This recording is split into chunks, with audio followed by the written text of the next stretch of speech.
Hi all, I am Gunjan Gupta, your instructor. So today we will cover at the rate before test in TestNG. So let's get started. Okay, so before test will be executed first.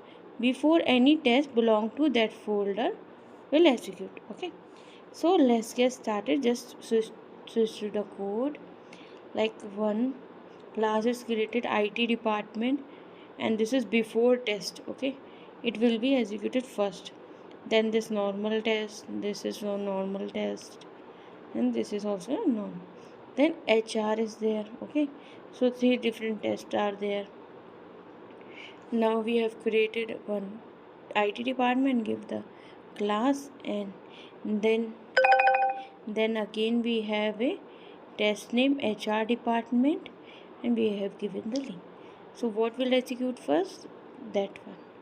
So see, it will be executed first, and then QA analyst, software developer, software tester, counselor, HR and manager. So we will go once again above and I will explain you. This will execute first, okay?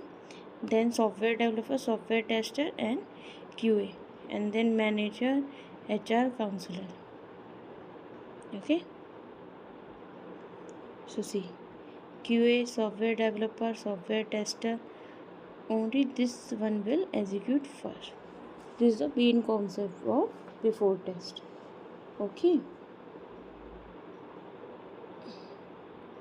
now again we have one more class here, IT department. Same we have done. Before test we have given down, so that you can think of why we have put it down. Then also it will execute first.